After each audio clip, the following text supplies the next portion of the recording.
The good black woman is courteous. She says, thank you, baby. I appreciate you doing that. I appreciate every effort you make. Try harder. I'm going to work with you. Thank you. I know you did your best. Now that's a whole new language.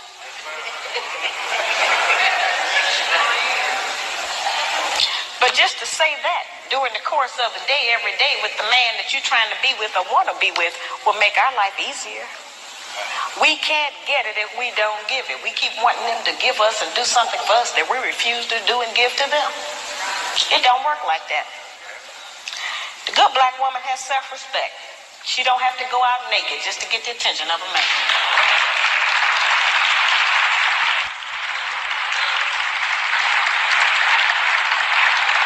I have sisters all over the country, and they come up to me after the lectures, and they'll be talking to me, and they'll say, well, you know, all he think about is sex. All he think about is my body. I say, why don't you show him something else? And then here's the really good one. They'll come up and they'll have on a weave. They have on false eyelashes, another whole face, false fingernails, and all of that. And then they'll say, but I'm looking for a real man.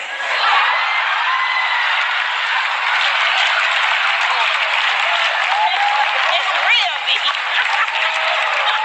I say, why? What you want a real man for? The good black woman can pull a dress down without thinking that it devalues her. She doesn't have to use her body because she has so many other good attributes about herself to get the attention of a man. We can take the sisters in a position to take all of the charge and sexual energy out of the black community by just dressing differently. We have the power and control over that. That don't stop you from being beautiful. That don't stop you from getting a man.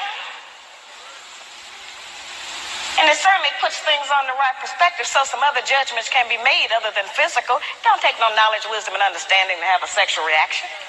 That's the most base. We spend less time doing that than anything else we do.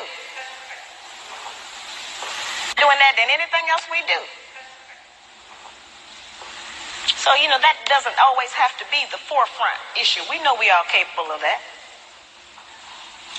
The good black woman has intelligence, meaning that she knows how to behave properly in the streets. She's not in the wrong place. Some of our women don't know what else to do other than go to the bar. They need some activities. Some of our women thinking that staying home on the weekend is some kind of sin.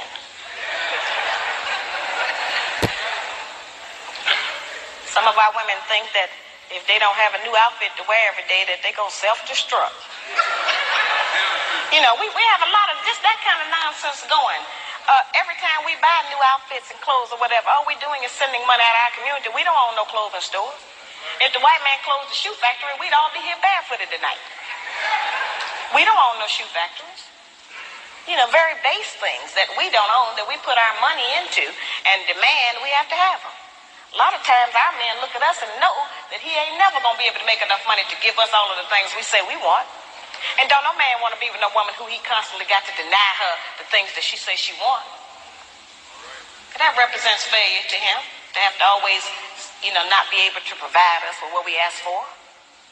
One of the ways we can do that is to start being satisfied with less. You know, the good black woman is clean. Now that's a hard one.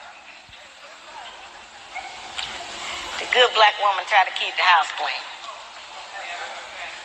Good black woman is clean about her own body. You know, a lot of those things we kind of take for granted, but all of our people don't know about that. There are people who are angry with me because I even described the fact that some of us as sisters don't have the proper personal hygiene, as if that don't exist. We have too much falsehood and pretense going about our condition. Everybody that's dressed up ain't clean. You know, that's just the truth. We have to look at our condition in the light of truth. Stop reacting emotionally and pretending that just because we don't want to deal. One of the most difficult things that I deal with out here is trying to teach our people the difference between an actual fact and an opinion. Our people think that they can accept or reject truth based on how they feel about it. Your feelings don't change the truth. The truth is just going to be there. You can feel any kind of way you want to feel about it. Those kind of emotions have kept us from growing. Because anything we don't like, we just reject that and say, well, I don't believe that. That don't mean that it's not the truth. It just makes you a disbeliever. The good black woman practices non-possessive loving. Now, y'all know that's a hard one. Now, envy is wanting what someone else has. And jealousy, of course, is just selfishness. Non-possessive loving is not an easy one for us to practice. And, of course, I have a lot of sisters and some brothers who are in disagreement with me saying that. But the actual fact is that our men are outnumbered about 5 to 1. And nature is going to require that the men take responsibility for more than one woman and her children.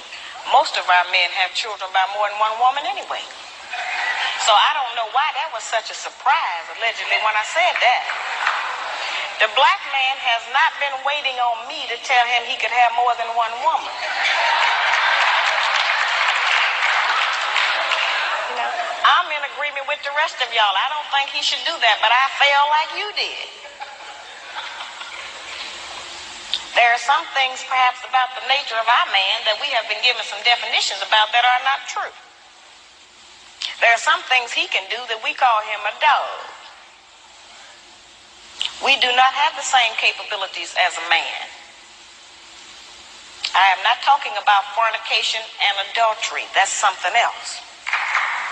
I'm talking about actual responsibility of fatherhood and husbandhood of another family. That's quite different from fornication and adultery. We don't have the same capabilities of them.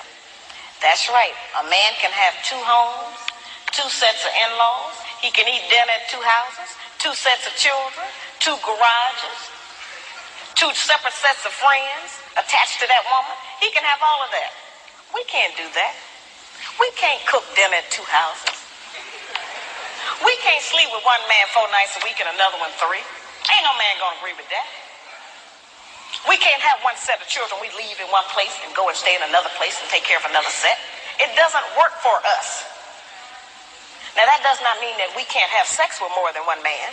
That's not what I'm talking about. I'm talking about just taking responsibility for your children.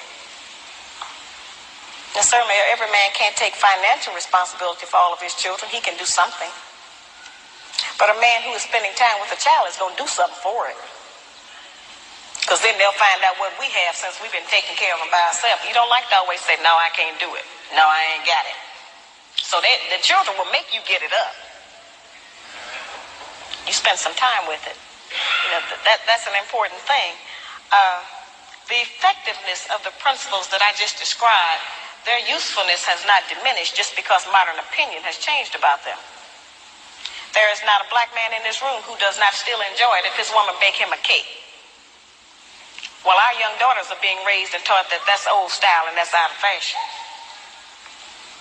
We are not making those rules. Somebody else is, and they're imposing them on us and making us think that we have to qualify under them.